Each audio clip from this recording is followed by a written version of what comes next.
Welcome to my 2-minute introduction to 8 secrets of spoken English. Spoken English is not written English. How do you say this? What verbs go here? The main verb is equal. So what's next? Not? You want to put not? This is your biggest problem. You don't understand the way English works. We need a helping verb.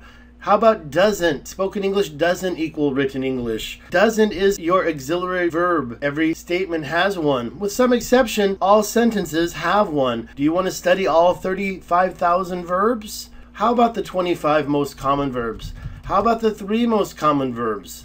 These are the most common and used as main verbs and auxiliary verbs. They're the 3 most common verbs. They have base forms, conjugations, modals. These modals and these helping verbs make up the auxiliary verb family. They're very important. All the contractions use helping verbs or modals. We have the negatives. All these negative contractions are also very important. Would've, could've, should've, might've, also important contractions. These are the 50 words in spoken English you should be using. The first secret is contractions and how to use them. Don't separate them. We've got reductions when we say it but we can't write it. There's a lot of reductions. 50 spoken words include these reductions.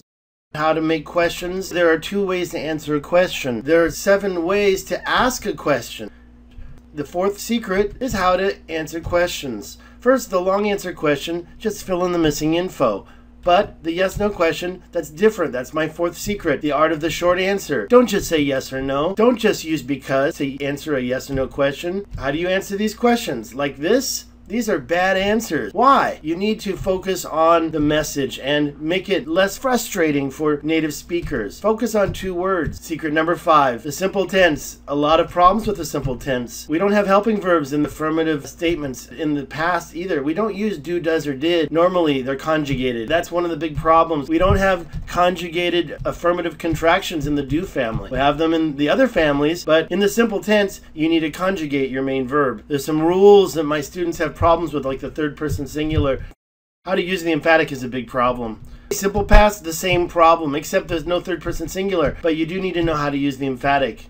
Don't repeat your main verb. Instead, just say it one time. And the imperative is very important for giving commands, giving directions, also giving instructions, warnings, different advice, different types of advice or polite things to say. There's a lot of things there. It's a big secret for me. Now, a lot of people think that the past, present, or future are the only part of English. Not true. We also have the conditional. That's 1/4 of spoken English. The conditional situations, the conditional set, and the second condition. People mistake it for the past. It's not the past. It's a conditional sentence.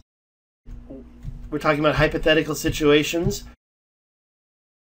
The last secret of spoken English, know how to use the past 3rd conditional.